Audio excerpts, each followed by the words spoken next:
The following program was produced by an independent community producer. The opinions expressed do not necessarily reflect those of the ECAT staff or board of directors. Come to you from underneath a peach blossom. It's time for an episode of BeAuSm. Find positivity throughout your life and work. Just like our mascot rooster, Steve the Jerk. Hello and good morning, good afternoon, and good evening whenever this thing gets released. This is Joshua Peach, host of the BeAuSm podcast, and this is going to be 111 episodes in the BeAuSm podcast, and we're up close to probably 60 or 70 on the BeAuSm at Facility Management podcast. This is the first episode that's going to be played on both channels because I think there's a fitting spot for it. And before I get started, anybody that's ever heard me speak knows that I don't talk about three things: politics, pizza, and religion. And today we're going to talk politics. And I'm not talking politics to encourage or discourage someone. And we got to this point because I had a conversation at our recent music fest in our town. And through the discussion, I felt like there should be a platform. I could provide a platform for community stakeholders, i.e. residents of Easton, Massachusetts, to learn more about a project that the town is looking to get approved for a new public works and safety police and fire department. And so I asked these guys to come on board and do this podcast, and I'm in Vail. So they're in the studio. Adam at ECAT's taking care of them, and I'm here in Vail, Colorado. Last 8 days, I've been in Kansas City, St. Joseph, Missouri, Branson, Missouri, Springfield, Missouri, Chicago, Dallas, and now Denver, and then Vail. And I'm going back to beautiful Easton here for a couple of hours before I go to Topeka, Kansas, and Yakima, Washington. And so in my travels, I see a lot. And when I look at Vail, I'm just looking at the newspaper here, and we're going to get into the episode. But Vail Daily, right on the front, says, meet the candidates. And a couple of the topics that they're talking about are things like short-term rentals and other things. And when we get into this, I want to talk about, what people are thinking about when it comes to their community and how important it is, and why it's important to look at things like our education system and our DPW and our first responders, and how important those services are for people that have basically their retirement in an asset known as their home. In my town in Easton, it's got rich in history. It is an amazing place to live, work, and play. And we have a lot of green space. We got a lot of great things happening. When I was born in the 70s, there's a lot of people in town that want Easton to be what it was in the 70s, which was a 5,000 resident community, quiet sleeper community with no highways that went through it, with not a lot of business. And we can't do that.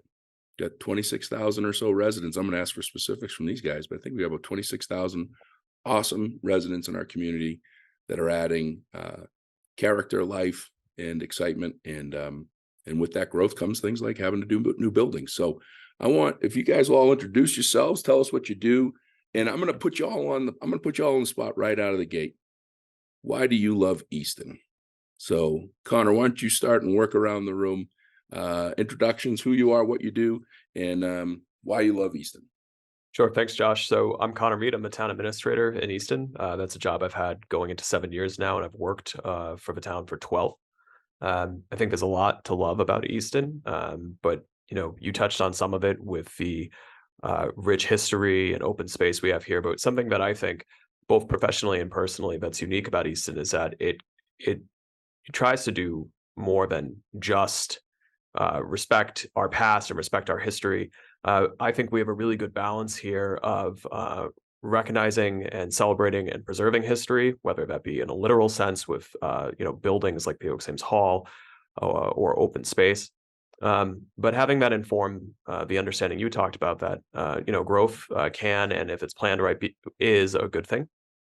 And balancing those dual goals of preservation, but also progress and development. And so, if you live in Easton, really, no matter what street you're on, you're really never more than a few minutes away from, if you want to be shopping at a big box store or a small boutique retail, variety of different restaurants, breweries, active farms, or you could be in a 19th century Richardsonian building enjoying a quiet coffee at the library, or you could go and be by yourself surrounded by 1,000 acres of woods and just find that calm place. So you could do a lot here. I think it's a great place for folks of all ages, especially for families.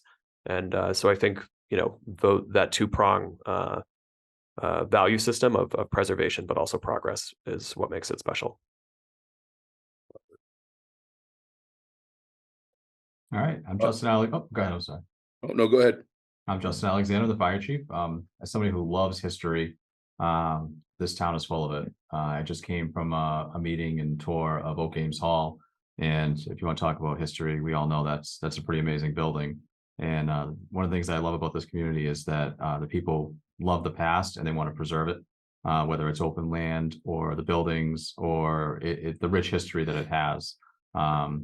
So it's been something that I've always been impressed with and take pride in, as now the fire chief in Easton, that we can work to preserve that as one community. So it's when you combine that with the resources and the variation that we have within this community, it just makes it a place that I enjoy being with and working in and being a part of and trying to make it better.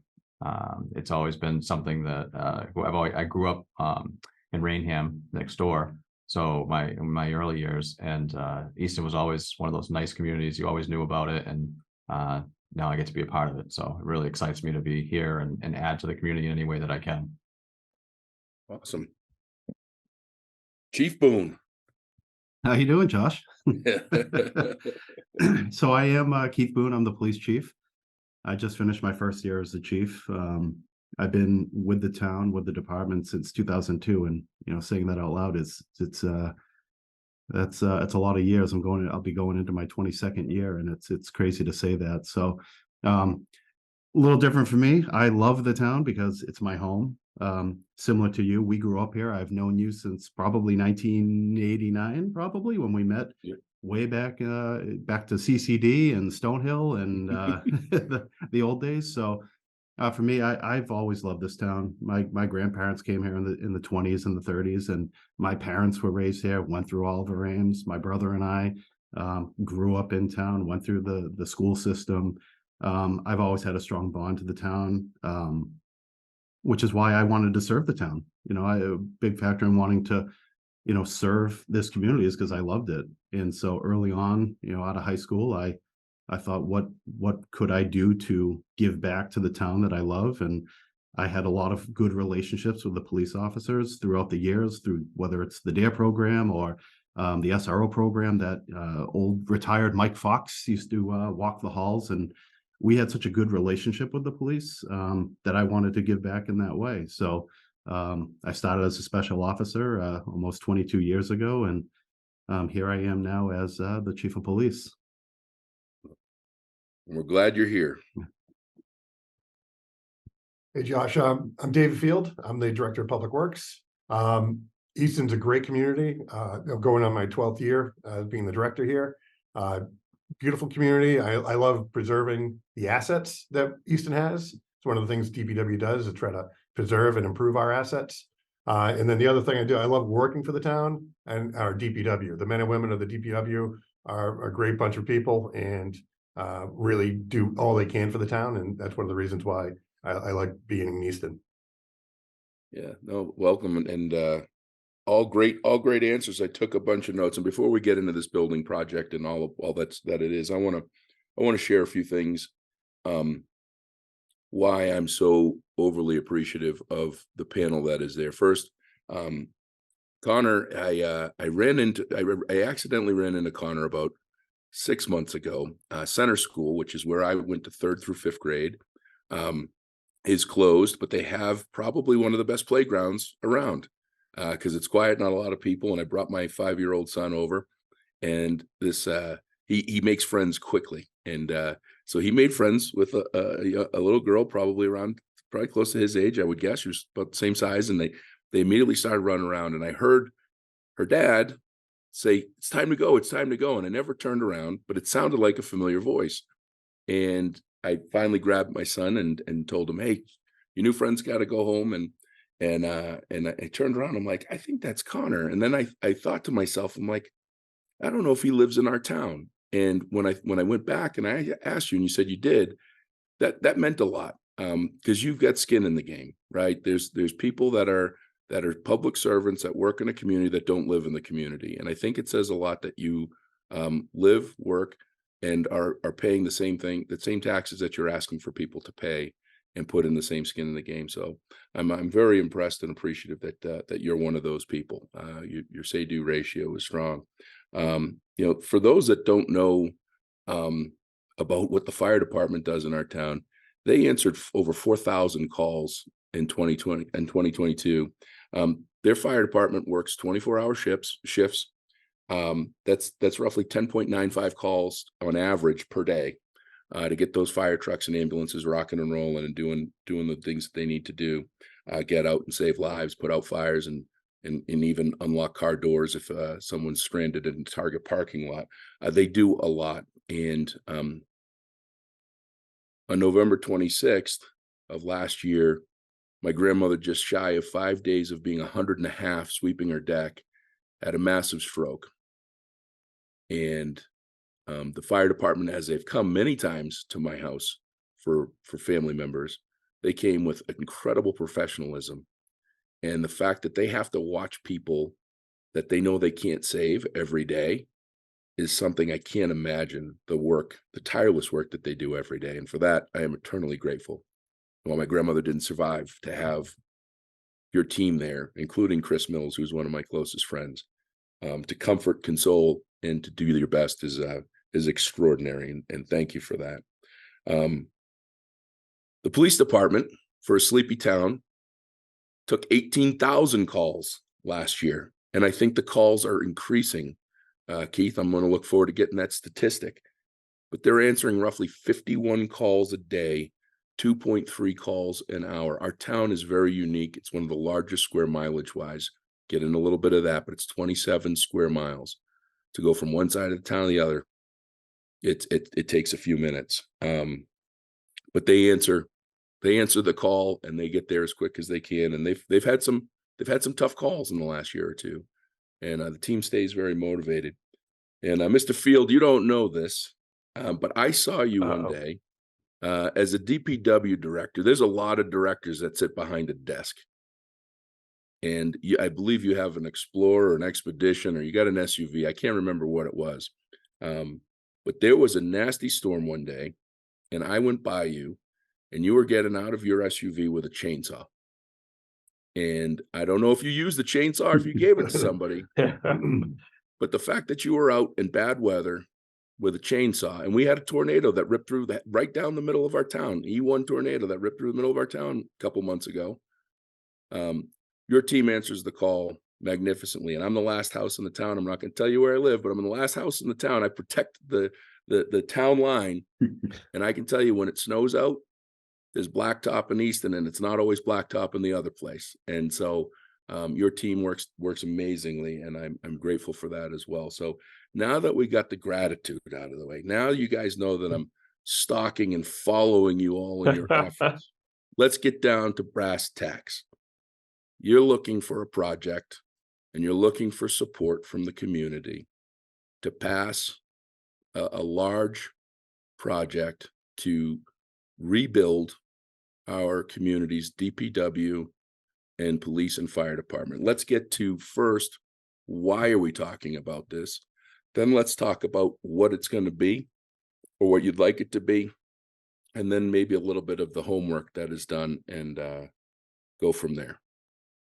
Sure. So I'll take point on the why, right? And I appreciate you asking it that way, because I think sometimes folks who are in more technical jobs can get lost in that, but the why is what really matters. And the why is that, we have great departments here. They provide 24/7 service, 365 days a year. You cited that, back in the 70s, which is actually after every single one of these buildings was built, -1, the town's population was roughly a quarter or half of what it is today. We've gotten a lot of life out of these buildings, but the fact of the matter is that the majority of police, fire, public works facilities in Easton were constructed between World War II and before we landed on the moon. We've gotten 50, 60, 70, 80 years of life out of these buildings. In some cases, we have a wood shop that's retrofitted into a Civil War era building. We've gotten a lot of good use out of them over the years, but they're simply, they're past their useful lives. They're too small by about half, at least, for the men and women of these departments. But especially for the apparatus of these departments, we have a lot of, pretty advanced, complicated machinery in the fleets for all of these departments, and a huge amount of it actually just sits outside, exposed to the elements all year because we don't have a proper garage at Public Works. So the buildings are past their useful lives. They consume the overwhelming majority of our annual R&M budget for municipal facilities repair. And we're using that basically just chasing fires and fixing emergencies of systems failing. The buildings are all, they have asbestos, they have failing HVAC, if they have HVAC at all. And I'm going to turn it over to the guys to talk about what it means for their staff, but something that through this process seems to resonate with folks. So we have a fire department without sprinklers. We got a public works without a garage.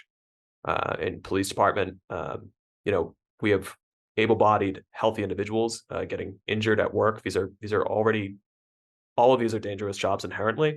We don't want the facilities to add to that, right?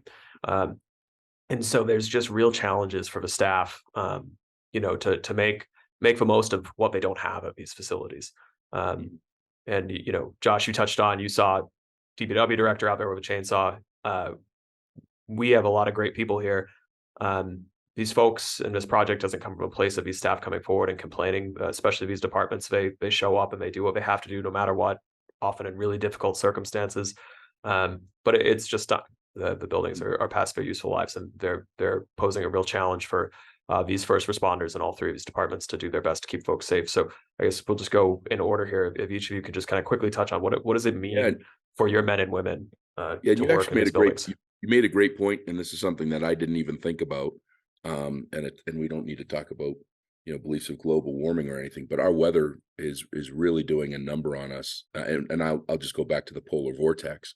But we probably, I don't know what the value of our equipment is, our mobile equipment for the DPW. I'm guessing it's $1 million at least. I mean, you got a lot of it. You got a lot of trucks and plows and backhoes and everything else. If they're just sitting in a lot, getting hammered by snow, wind, rain, and everything else, those are depreciating assets at an even greater rate because the elements are getting rid of them. I never even thought of that. So yeah, that number is actually closer to $9 million replacement cost of our fleet. So it's a big asset. Yeah, I was just the talking DPW. I was talking like 1920 time then, I guess. 9 million. Wow. You don't think about that. You see the trucks driving down the road when something happens. You got bucket trucks and you got to have all this stuff, right? 9 million. Wow. Okay. Sorry, go ahead. Yeah. So for the fire department, one of the things that's really challenging for us, obviously space, or I think we all have the space issue. They were built in an era where our equipment was smaller, our trucks were smaller. We weren't as busy. We didn't need as many vehicles. So, I mean, that's a pretty common theme. One of the really pressing things for us, though, is we have no ability to keep our protective gear clean. So we put it through a gear extractor, a fancy washer machine, get it all clean after a fire, get all the bad stuff that causes cancer off, and then we put it right back out where the trucks and their exhaust fumes are, and then they get the soot and the carcinogens on it, and then we put it back on and we wear it. And we do that every day. And that's not what a modern facility does. We've recognized, whereas when these buildings were built, this wasn't in the mindset back then. And when these buildings nowadays, we understand that not only is the job dangerous, but how we're taking care of our own equipment is causing us harm. And we know we need to do better. And these new facilities would provide the ability to separate our gear once it's clean from the things that can cause cancer. So when we go into a burning building, we know that's a risk, but we shouldn't have to add the risk of our own equipment too. So we're very excited and hopeful that we can start to provide that kind of protection for our staff. They work really hard. They're super dedicated. And that's something we can't provide for them right now. And that's one of the biggest things for us.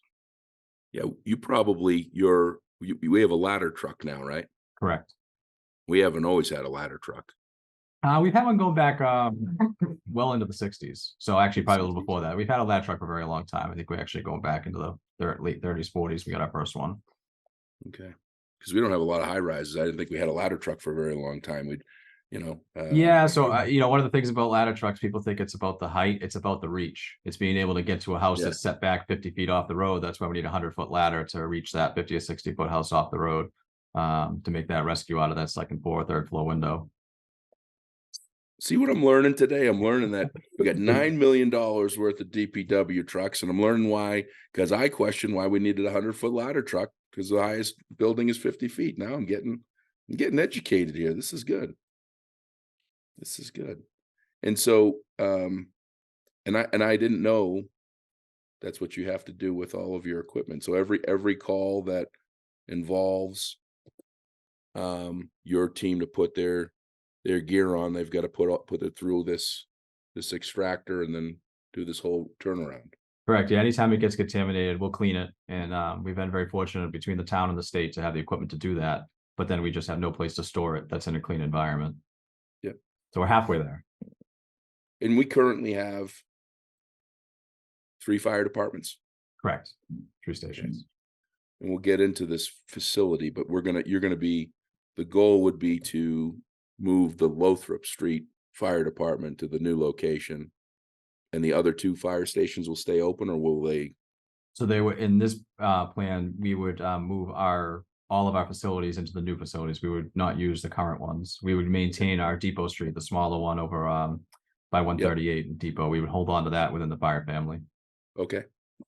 But the actual fire response would be heading out of 2 new stations. One would be the Consolidated Police Fire Public Safety Complex on 524 Depot Street.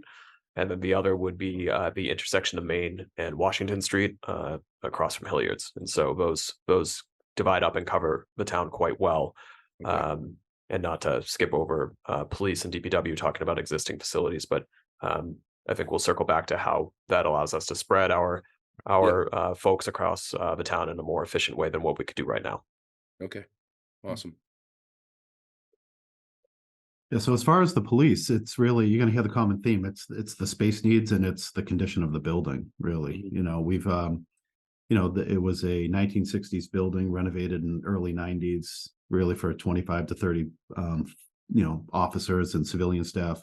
We have 39 police officers now, 10 special officers, 3 civilian staff. So just that alone, the building's too small for us. And we're constantly calling our brother over at DPW to come fix the building, whether it's the boilers breaking down, the HVAC breaking down, parking lot falling apart, roof leaks caving in. So, I mean, the building's just, it's served its purpose. So really for us, it's the space and the condition. In the last 18 months, we've hired 4 female police officers, which I'm very proud of. We promoted a female police officer to sergeant. We're going to have a total staff of 7 female police officers. We have 5 lockers in a very small, antiquated female locker room.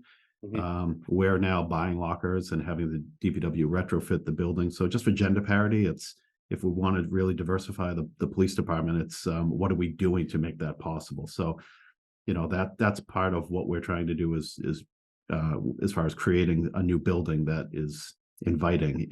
Now we can do recruitment campaigns and do different things like that. So as far as the other side of things with the space, we're an accredited police department, which I'm very proud of, and we're required to maintain paper records.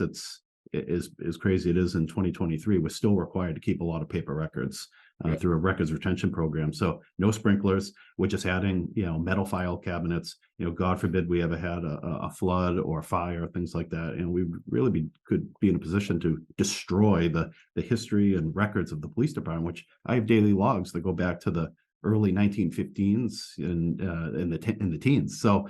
Like there's a lot of history in the department that's in a garage cage, really unprotected. And so as well as, relevant legal records, right? I mean, these are the retention schedule as crazy as it is to have paper in 2023, it's mandated by the state because some of these have to be kept permanently because they relate to arrest records or prosecutions, things like that.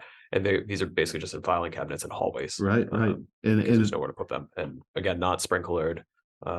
What is it? What is being accredited? I mean, you said you're proud of it, and I've never heard of what that actually means. So it's a voluntary process where you undertake, our policies and procedures have been deemed best practice for the industry for law enforcement. So it started really when I first joined the police department. I'm going way back to then Deputy Chief Al Kraychek began the process, got us certified. Then Lieutenant Sullivan, former Chief Sullivan, got us to the accreditation component. It's really a mandatory of a little over 300 standards of best practice policy and procedure, whether it's evidence management, detainee custody. It's a whole host of things. So we've been accredited now. Every 3 years we have to go through the process where we come and we get evaluated by a team of independent assessors. And we just finished February of 2022. We just got 23 accredited. So in 2 years we'll be right back at it. And so as part of doing that, the standards you have to meet, and we're getting to the point now where our building is actually, I'm applying for waivers because we keep saying the sprinkler system, but there are safeguards in place through the accreditation process where you're supposed to meet these standards. And I'm filling out waivers because the building isn't to code and things like that. So. Oh, that's great. Congratulations. That's something I didn't know. Another feather in the cap for our public servants. Good stuff. And on the DPW side, so there's a lot of issues with our building. Obviously it's too small. We have about 60 vehicles in the fleet, plus equipment in other types of, non-vehicle assets. And only about a handful of those can fit undercover in our garage. It's too small for our employees. We don't have the ability to lift large trucks. We don't have gantry cranes to help, make it a safe work environment for our mechanics. The job is inherently dangerous. I don't want to overstate, sitting next to police and fire, but it's, construction type jobs are inherently dangerous, and the employee shouldn't be exposed to a bigger risk in the facility they work out of. Right now, our biggest issues are worker health and safety and environmental health and safety. In a snowstorm, when someone comes in with a blown hose, trucks come into the garage, there's no flow drains. It was designed for flow drains back when it was built in the early 50s, and those have been capped because it's required. So meltwater will pool, 2-3 inches in the garage with hydraulic fluid and snow melt, and the mechanics have to get on crawlers and go under a vehicle. So again, not an ideal situation.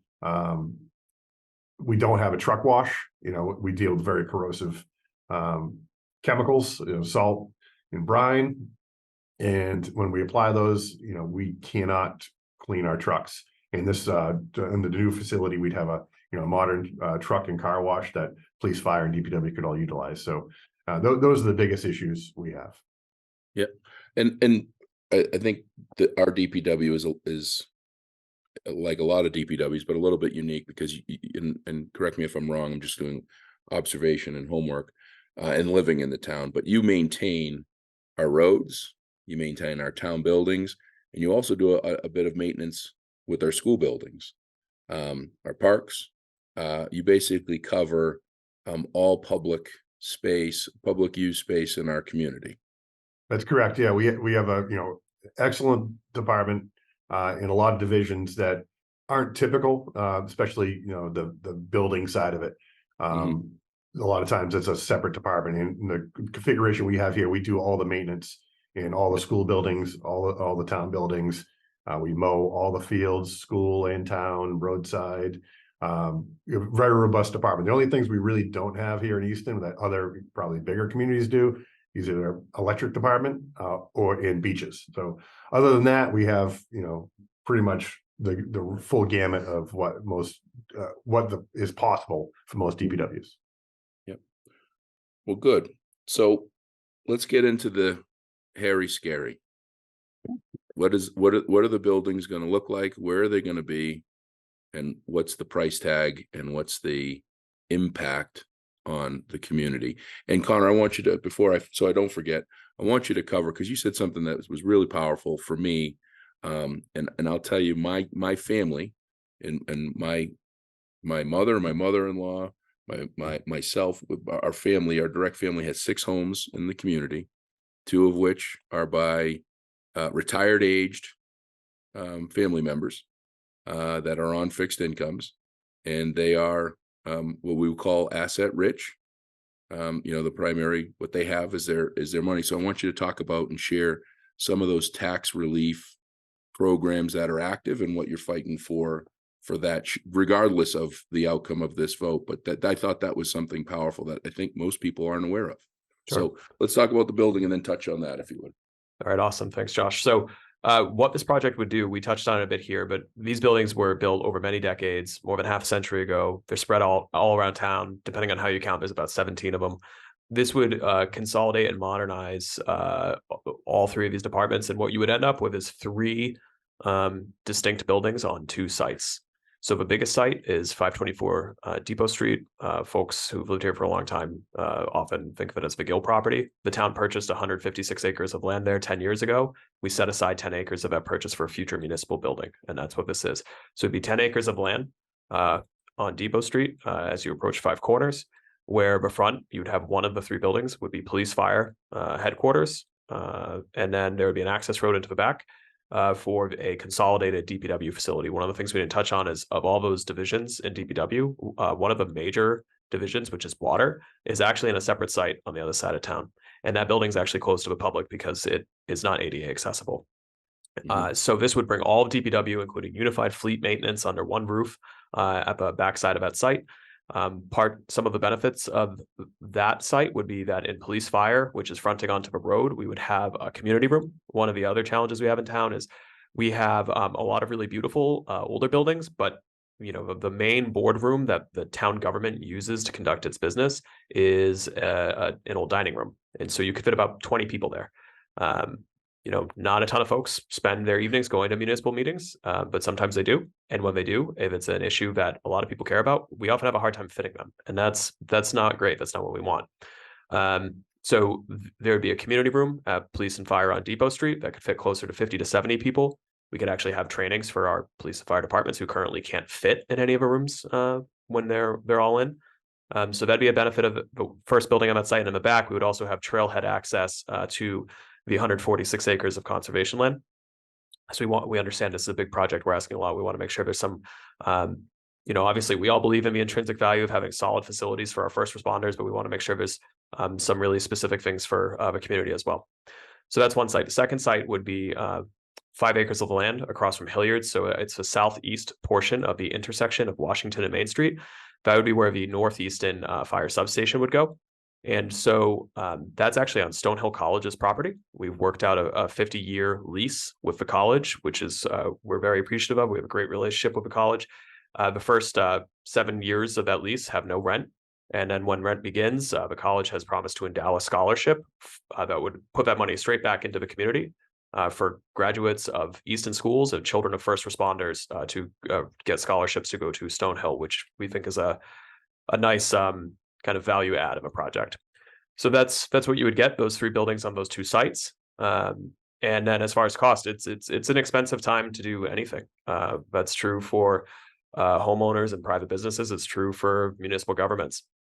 So what we're looking at for construction costs, about $117 million for the total project. When you add soft cost, design, construction contingency, it puts you at a project budget of about $150 million. For a sense of scale, we just had a ribbon cutting, a really wonderful day for the new Blanche James Elementary School in Easton.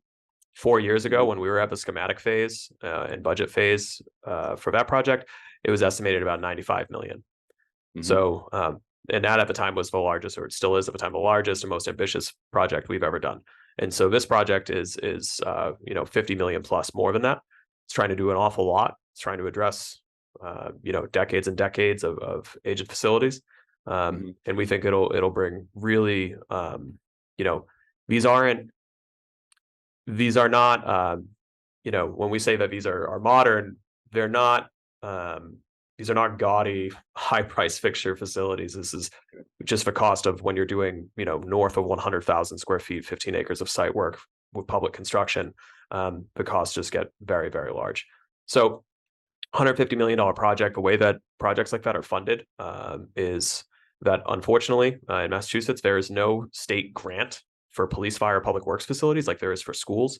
So it's pretty common when you drive around Massachusetts, you'll see a lot more newer, better conditioned school facilities than police, fire, public works, or town halls.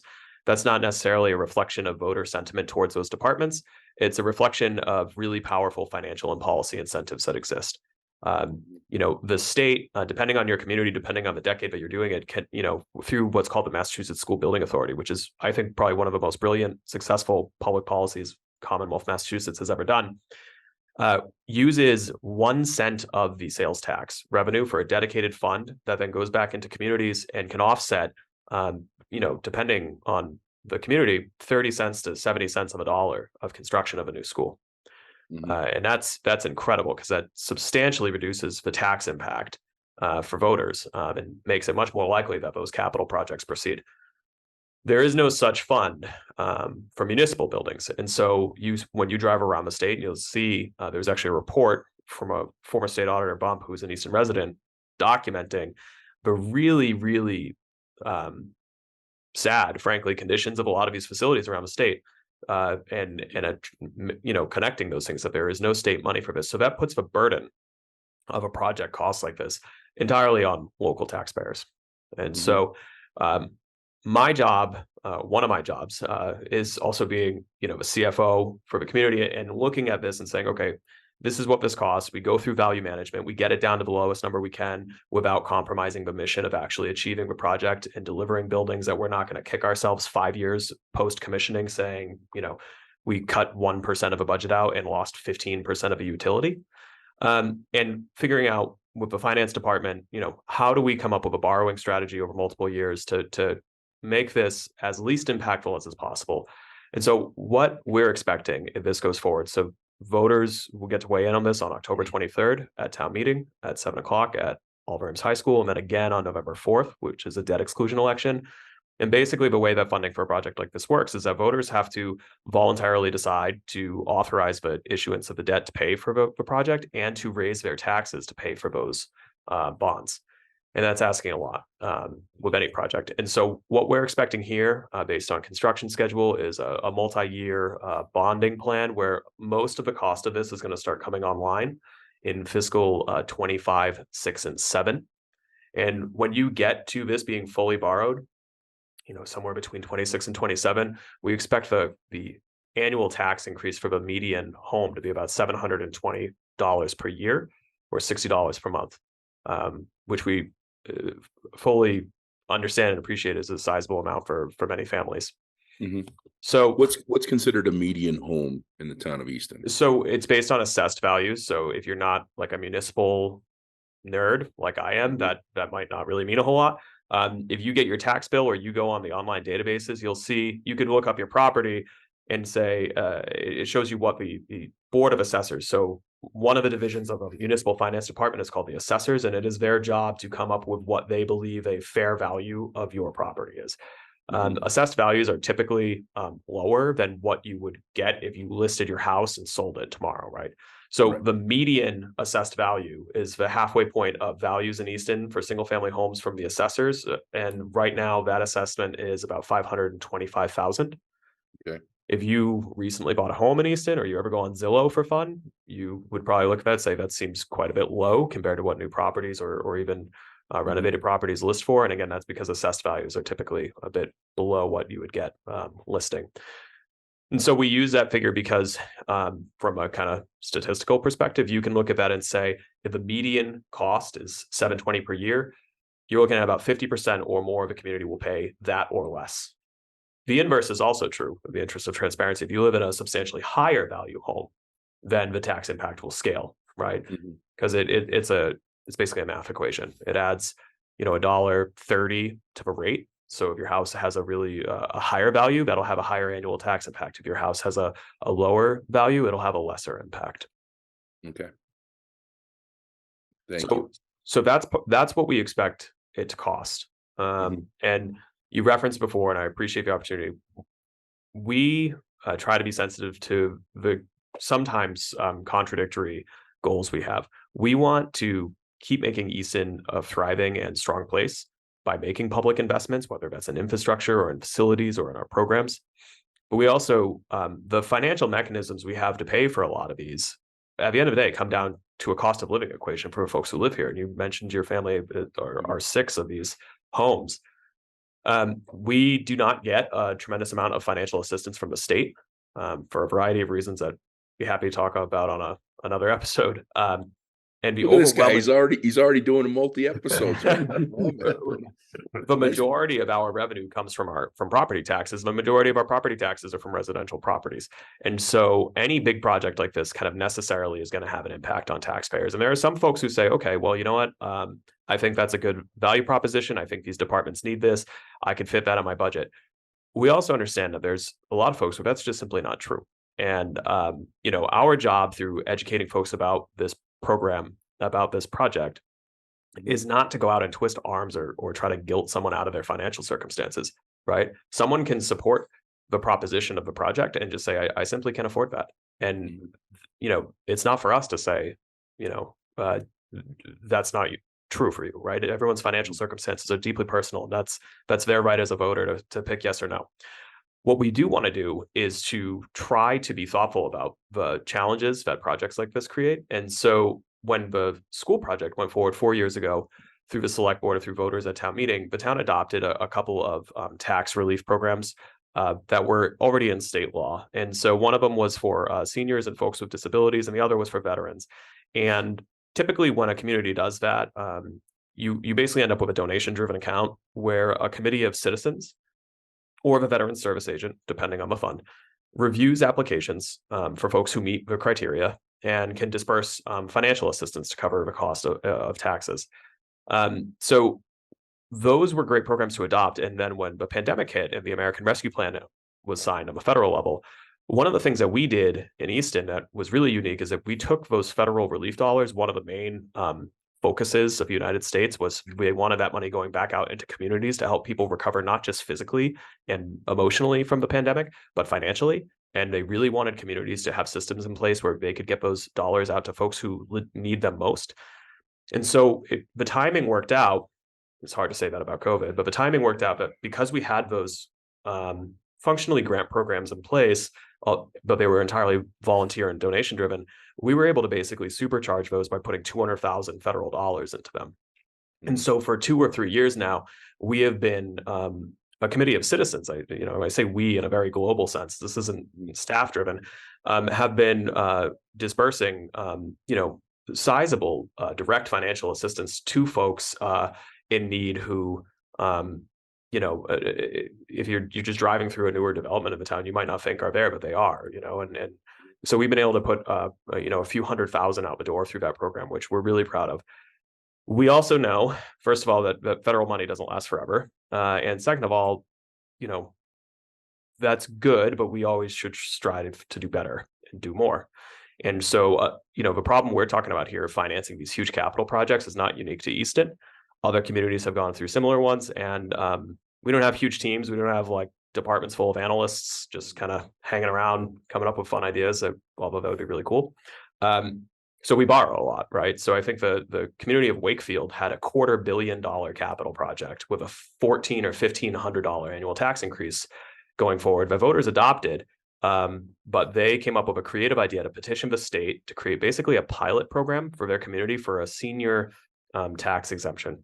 So there's a variety of tax exemptions that already exist in the law for senior citizens, for folks with certain disabilities, but it can be hard to qualify for some of them. And so what this program does, and we're going to borrow it, it's on the same warrant on October 23rd for voters to consider. We would petition the state, and we have the support of our Senator Timilty to work with us on it, to create a pilot program in Easton where if you are a senior who qualifies for the state's existing circuit breaker tax credit, so that's basically a tax credit for seniors over a certain age, under certain income limits, who are asset rich, as you said, Josh. And if you live in Massachusetts and you own a home, by most standards, you're considered asset rich, right? Because property is so valuable. in Massachusetts. That doesn't make it any easier to pay the taxes that are attached to that value, right? So the circuit breaker credit is a state income tax credit for those folks.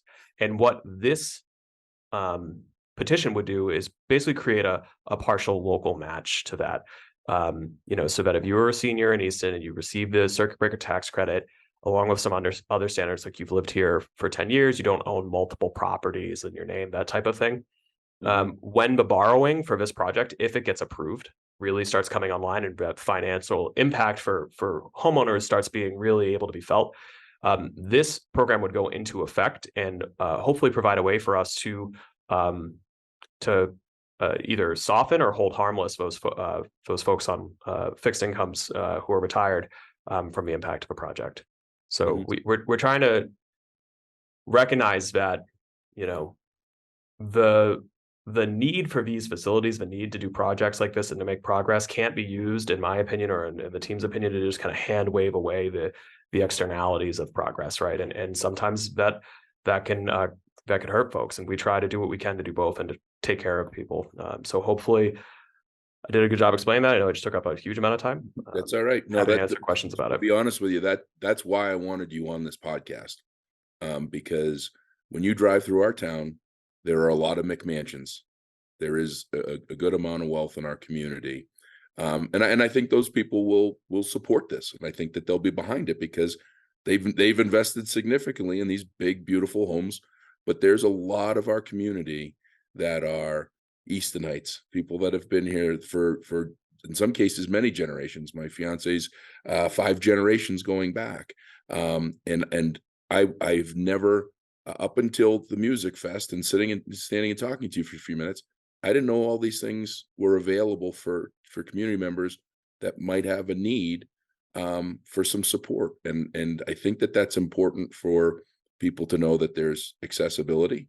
I think it's important to know that the town hears those people, and that it's not, $60 a month is a lot for a lot of people. And when you're talking about homeowners insurance, or anybody's paying attention to that, it's almost doubled in the last 3 years. And it's not my fault that we've got weather events all around the country that have insurance claims, but that's a real thing. And so, you're getting these, increases everywhere, and to know that there is some relief for those that need it, and quite honestly, those that deserve it, because they've given so much to the community for their life, and they've weathered the tax increases year over year. I think that's important. How do people that might need some support or relief or to apply for this, how do they go about, where do they find this? Where do they go? Do they go to town hall? Do they go online? Who do they call? So we have an awesome team at Health and Community Services located at Frothingham Hall, which is 15 Barrow Street. We have folks devoted to benefits and grants navigation. So anyone who is feeling a pinch financially, isn't sure if they qualify for things, we always encourage them to either come to Frothingham Hall and have that conversation with those staff. And it's no guarantee that we can find benefits for folks, but these employees are really skilled at identifying not just programs that we're running locally that we try to be innovative with, but state, federal programs, nonprofit opportunities. So that for folks looking to walk in, I would direct them to 15 Barrow Street, Frothingham Hall. If folks are just looking for more information, we have information on our website. If that works for folks for financial assistance, again, that's under either residence tab or visiting Health and Community Services website, or if they just need somebody to try and help them navigate this, because it can be hard. That's kind of a downside of having a lot of programs, a lot of information, is it's pretty overwhelming. They could just call my office and we'll make sure that we help them out and connect them. And that's 508-230-0510. Okay. Awesome. No, that's great. I appreciate you sharing all of that and giving some opportunity of exposure. And the answer is always no until you ask. So if you don't know, right, ask, because the answer is no if you don't do anything. But it could be a yes, and there's so many programs out. I go traveling around the country. I hear about all these programs, and people just don't know about them. And they don't know to ask or who to ask. So I appreciate that that's all right out there. So, and when you were talking about the community room and the dining room, it gets to be pretty warm in there sometimes, especially when you have an interesting topic for discussion. And I've been in there, and I've been out in the hall. I think one time there was one meeting that we actually had to have a monitor put in the hallway because you had so many people there. And so I think that's a good thing because people, one of the things that I applaud, while I don't support some of the way that they do it, I applaud community members coming to meetings and speaking their voice and sharing their pleasure or displeasure with things. And it's a very active, I growing up here, in seeing town meetings in the 80s, you're lucky if you had 2 or 3 participants. And now, the first in person after COVID town meeting had to be at Stonehill College because there were 400 plus people there that had things that they want to talk about, and it's pretty amazing that people are caring about their community. So I love that, and I didn't know that was going to be part of that space. So 100,000 square foot under roof. Did I hear think that it's right? closer to Dave. I'm going to look to you. I think 138,000. Yeah, for all the buildings. Yeah. 138,000 under roof. I'm putting you on the spot. Total square foot under roof of all town buildings, roughly. I don't know all of them off the top of my head, but the ones that we're replacing is 59,000. So the police, fire, public works that we have today is 59,000 square feet, and the 138,000 is a reflection of a programmatic need of what they need to go to. And I know that in all of planning, you guys are planning this out with the idea of understanding what the potential growth of the community is going to be for the next 30 to 50 years. And so you're not going to be coming in 10 years and saying, hey, we did 138,000 square foot. We went from 59,000. We went to 138,000. We undershot the runway and we need to add another 50 or 100,000 square foot. No, we will not be doing that. And if I tried, I don't think you'd see me here long. So the plan is this passes, this moves forward in my lifetime where I'm creeping up on 50. If I live my grandmother's length of life, I'm probably not going to be sitting with you all talking about a new complex or new buildings or new spaces. Yeah, I mean, not to be morbid, but the reality is if we get this done and we do it right, these facilities will outlive all of us, right? They're designed to be used for 50 to 70 years. For good or for ill, we have a demonstrated track record of using them for far longer than that. So, not to embellish, but I mean, if projects of this scale really can shape the trajectory of a community for 50 years, right? Mm-hmm. If you look at the school campus, which has been basically rebuilt thanks to the generosity and support of voters from the 90s, late 90s through today, the entire campus, that every single year, thousands of kids go through those, right? And over the course of the decades that people use these facilities that are healthier, that are more equitable, more accessible, they make a profound impact on the life of everyone who goes through them and the families that they come from. So it's really hard to overstate. It's really hard to put a kind of economic value, although we can, on facilities projects. But these are places that are used by, in the case of schools, thousands of people. In the case of these departments, 24 hours a day. So we will not be back in 10 years asking for a new building. Not for these. I can't say that we never will have a capital project again, but police, fire, public works will be in the best shape they've been for a very long time, and will be healthy, highly functional places for decades to come.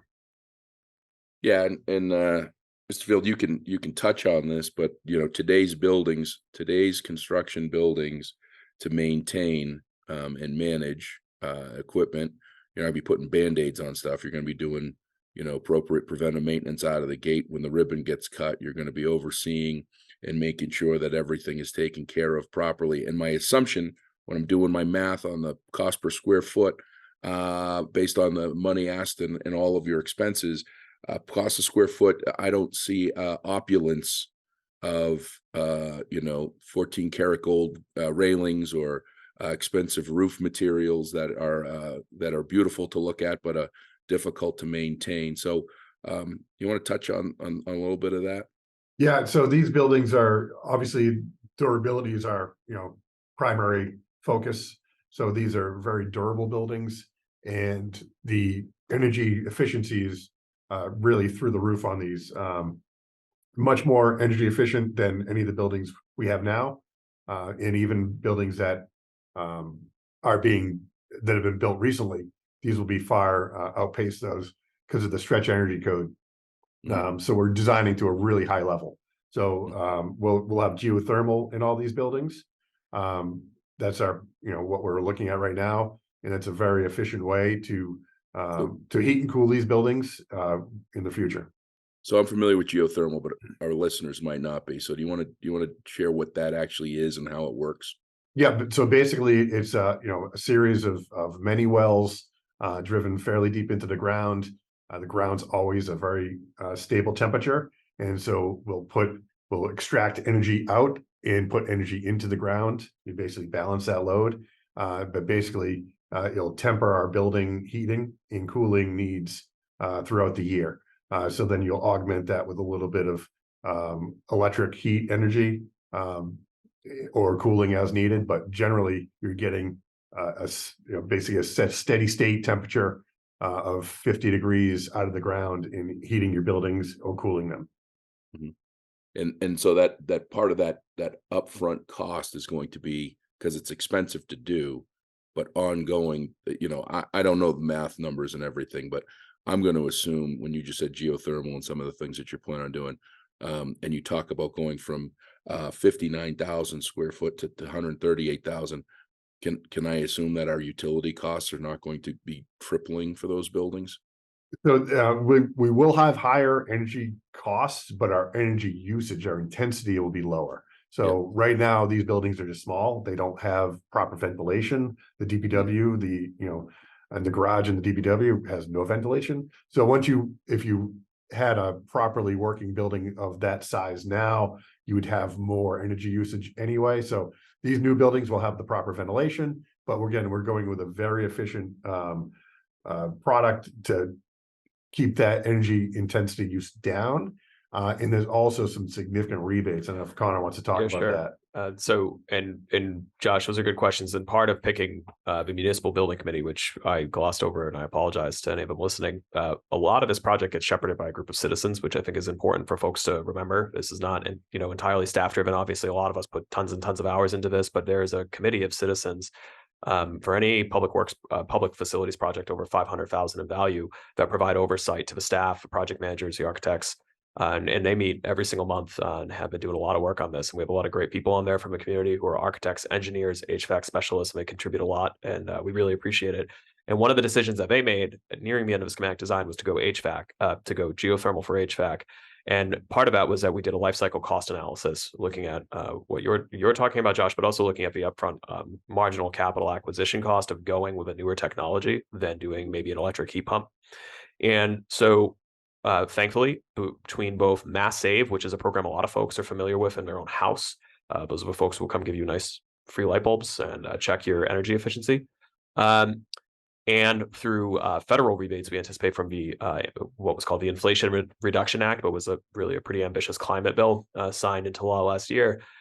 We expect that the additional capital cost of going geothermal, which is 2 to 4 million compared to doing electric, will be funded by those rebates, right? And that's if it goes that way, that's kind of nice to see. That's when you see a kind of governmental program working as designed. The whole point of that rebate system is to reduce the lifetime payback of going with the more efficient technology. So without those rebates, it would take closer to 17 or 18 years for the town to pay back the marginal cost differential from geothermal versus just going electric.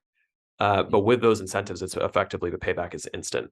So there's no appreciable capital cost difference for us to go geothermal out of the gate. But right out of the gate, we expect that it will save, somewhere between 50 and 100,000 a year of energy costs compared to if we were doing all electric driven HVAC. And modernized building management systems, I can assume that you guys are going to have remote access, opposed to, I think you still have some pneumatic controls that people have to turn a dial and a thermostat and be in place. So if someone leaves by accident and hitting 78 degrees in an unoccupied building, everything's running. So that's a big win too. Okay. Let's see. What did I miss? You guys are the meeting of the minds over there. What have I glossed over or missed? And you were talking about October 24th, right? 23rd. 23rd. Yep. When you get the vote day, right? So October 23rd, town members are going to be able to go to the town meeting at the Oliver Ames High School, in the auditorium, I'm guessing 7 p.m. That's correct. Okay. That's where the vote's going to happen. So if you're listening, every vote counts. If you're listening, do your homework, go October 23rd and vote. If you don't go and vote, you can't complain. You can't complain about stuff. You can't go on Facebook and talk about how terrible the town is, or how this or how that, or support it. If you don't vote, you got to go and vote. So October 23rd is a vote. And I'm assuming you guys are having some opportunities to share the drawings, the designs, the work throughs, more of this stuff. Are there active weekly meetings that people can go to? Is there a Zoom? How do they do that? Sure. Appreciate the tee up on that. So two things. There's two votes associated with this project. One is the town meeting, as you cited, which is Monday, October 23rd, 7 p.m. at Oliver Ames High School. And then the second one is the debt exclusion election. Same location, Oliver Ames High School. It's Saturday. That's from 10 in the morning to 4 p.m. Saturday, November 4th.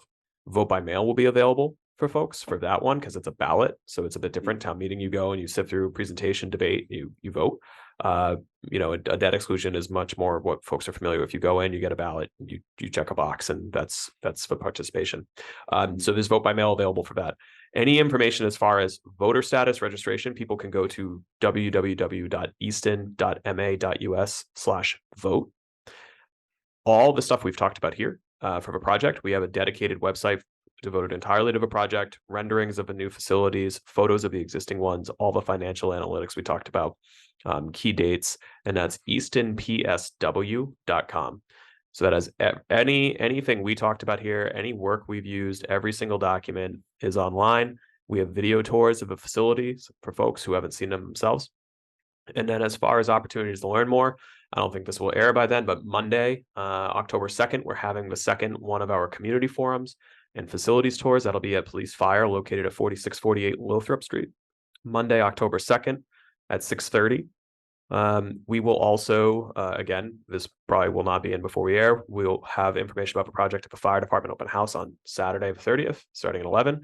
We'll also have information about the project available at the NRT Festival on Sunday, October 1st. We expect also to be at the Frothingham Hall Community Center at 9 a.m. on Thursday, the 12th. We also expect to be in front of the Lions Club, October 11th, the Easton Grange, October 16th. And I think the library is also hosting Coffee with the Chiefs, and Dave and I get to tag along on Monday, October 16th at 10 a.m. So there's a whole lot of events. But if folks are curious and are listening, go to eastonpsw.com. They could find out where those events are. Contact us, ask us questions. Videos of the prior events we've done through September are there as well. I got to tell you, it's almost September 29th, and the first event is October 1st. And you just raised the gauntlet on my man, Adam. I'm putting Adam under the hot seat. We're going to see how fast he can put this together and get me the raw files. And the minute I have the raw files, I am going to release this to the world. So hopefully we can get it done and get some folks to listen and hopefully come to some of these events, because I think that for me anyway, if I hadn't talked to you at Music Fest and talked to a few folks, and this was a really cool event, by the way, we talked a little bit about the town and everything. When we talk about the Oaks Ames Memorial Hall, when we talk about the nationally recognized Ames Free Library, our town has more H.H. Richardson architect designed buildings than any other single community, I believe, in the world. H.H. Richardson, world-renowned architect, most famously known for the Trinity Church in Boston. So when you come to our downtown, it is breathtaking. And the town put together, the couple of groups came together and they put together a music fest where they had an all-day event in downtown, and it was, I hope you do it next year. We have some really cool events, and it was awesome. But I have to be honest, when I saw you guys, just drummed up a little bit of conversation. If I hadn't had that conversation, A, we wouldn't have this podcast, but B, I wouldn't understand a lot of what is going on and what's going on behind the scenes. And I would have just listened to the fact that I'm going to have to pay more money, right? I have to pay more money.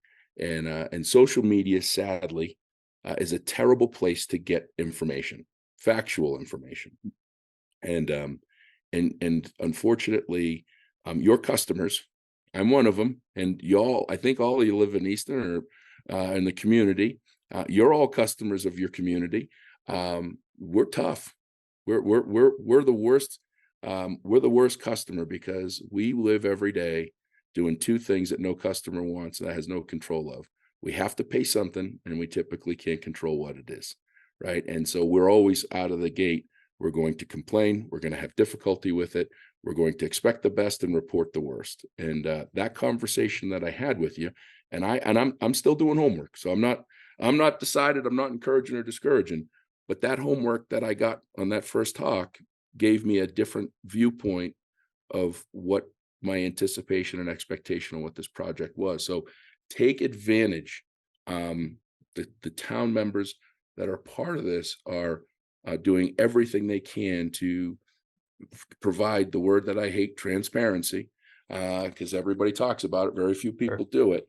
But provide true transparency, answering the difficult questions. They answered difficult questions on this, and they did it with honesty and with transparency. So take the time, if you're a community member, take the time to talk to these folks.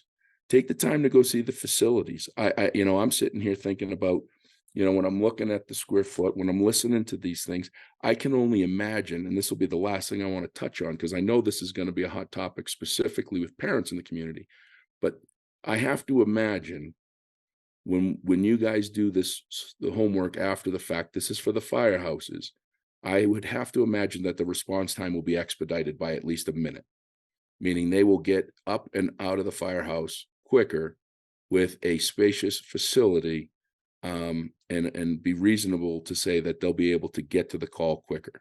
And I don't know if that's true statement or not, but my basic process of accessibility and not being stumbling around and being, and having equipment all kind of bunched up and everything.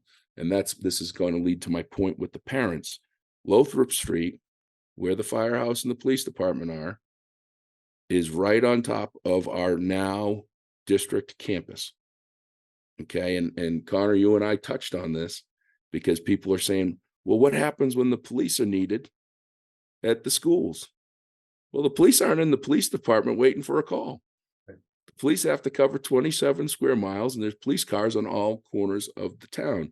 And like I said, I think that expedited ability in a spacious facility, state-of-the-art firehouse that's only a minute or two away from where it currently is on Lothrop Street, they'll probably get to the call just about the same time. Am I striking the right chord, or am I just imagining that the police department just have all their guys sitting in the break room waiting for a call to race out to the school and the fire question? No, and I'm glad you brought that up, because I did want to touch on that, because you're a parent, I'm a parent now, with our kids are going through the same educational system that you and I did, so I'm passionate about it.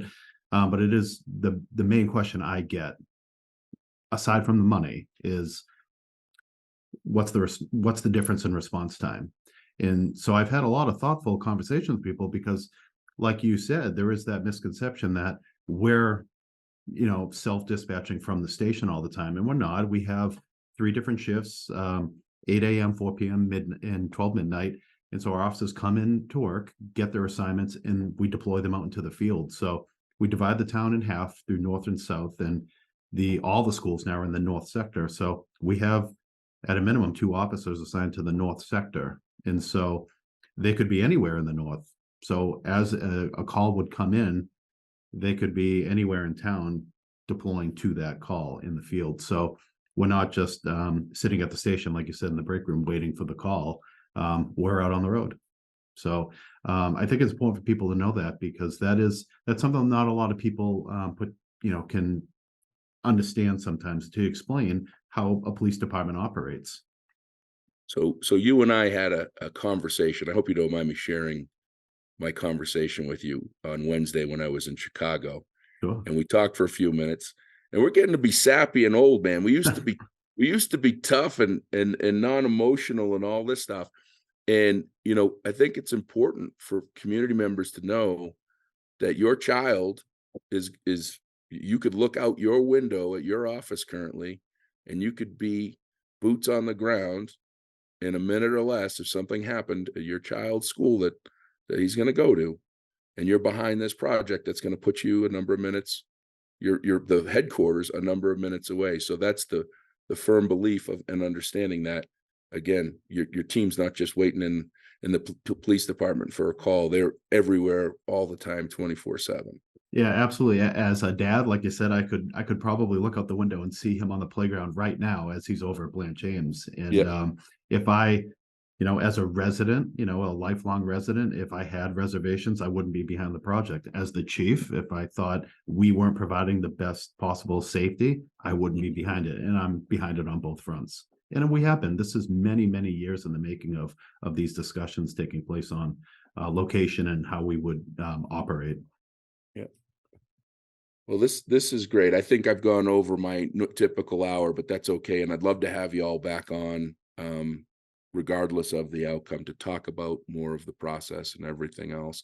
If you're willing. I mean, he's already planned out like his next 3 episodes. I think he's going to be my co-host.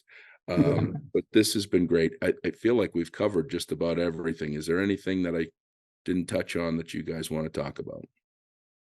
It came up a couple times in reference. I'm not trying to make the show go longer, but going from 3 to 2 fire stations is also an item that folks ask a lot about. And if you have time, and I'm Yep. sure the chief is happy to walk through that. Yep. Absolutely. Sure. So one of the things we had to take a look at was our staffing currently with our stations. And one of the issues we identified outside of this project is that when our Bay Road station especially goes out on a call, take somebody to the hospital, let's say, there's nobody covering that side of town for 25% of the day. They're gone for an hour and a half every time. And that's a real problem with how we run. So when we took that, knowing that existed, and then knowing this project was coming in parallel, we said, gee, is there some way we could be more efficient with our staff, given what we have right now, the financial constraints and the need for the buildings? And by strategically placing the 2 facilities on Depot Street and up at Main and Washington, we would be able to actually spread our staff out so that all of Easton will have staffing, even if the ambulance is at the hospital, around the clock. So there wouldn't be that deficit, because right now a large portion of town, land-wise and population, is uncovered for a large portion of the day, and we don't find that as an optimal setup. So we have a benefit that comes from that. So when in serving the entire town, this design will provide a more stable response model. And when it comes to the schools, we did a deep dive into our responses up there, what we respond to, how often we go up there, the training of the nurses. There's 2 nurses in every school.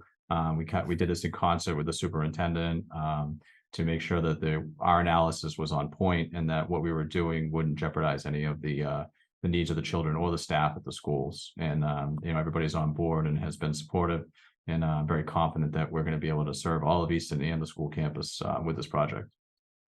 Yeah, and I just thought of a brainiac moment here, thinking about that point of, you got ambulances that go to the hospital, and I'm guessing that the majority of those ambulances are going to Good Sam, Correct. Or Goddard. What is it, Goddard? Good Sam. Good Sam. Yeah, I got it. Good Sam. Good Sam in Brockton, and the proximity of where the new firehouse will be on corner of Wash and Main. That's going to be less ambulances going down Main Street coming back from the hospital. It's going to be getting to the firehouse quicker to do a turnaround and be ready to go. So that's that. Yep. Probably at least a couple hundred, if not more than 1,000. I mean, you want to go by the farmer's daughter and see how everybody's stacked up waiting for breakfast, but it's probably saves you guys a couple of minutes, much needed minutes, to do this turnaround. Absolutely. Yeah. And our staff does a great job turning around out of the hospital to get back to town and take the next emergency run. But it will help. And the modern facilities will, like you pointed out, will allow us to be more efficient getting out the door as well. The last thing I'm going to touch on, now that we're going along anything with everything, is curb appeal and where people work. When Keith talked about needing to expand for our female officers, which is great. I didn't know that we're at 7. That's fantastic. For us to get the best employees and team members, it's important to have facilities they want to come to and put their stuff down, and for the fire department, for them to live in 24 hours. And I've been to some firehouses that are, when I look at, I mean, God bless everybody that puts on a badge every day or puts on public servant workers clothes to do their job. But giving those facilities a place that people want to come to work, you're gonna be doing a better job with recruitment for the next level of workers. And I think that's a big selling point, because it's a competitive market out there. We're wildly understaffed. I go around the country and I see police departments that are 20 and 30 and 40% understaffed needs, and they can't get people to come on board. And I think that you guys are doing a good job even with these aging buildings. So I think there's a number of really good check marks that this helps outside of just having new state-of-the-art buildings. So I wish you guys luck. I hope that the community steps up and at least hears more and learns more and asks the difficult questions. I mean, I think I asked a couple here, but ask difficult questions. Ask everything that you want to know about to make an informed decision, not just a decision that you're following the herd. So I really appreciate you all making some time. This was kind of a hey, Connor, why don't we do a podcast, and then rush to do this as quick as possible to get people to know about it. And I appreciate all of you making some time. I wish I was there in the studio with you, and we'll get this podcast out as quick as possible. We really appreciate it. Thank you so much, Josh. Thanks for you, Kat, for assisting with the tech too. Yeah, thanks, Josh. Always got to thank ECAT. So, and Adam, you're a rock star, man. I'll count down the minutes to this being put together for me. You make magic happen. But that'll do it for another episode.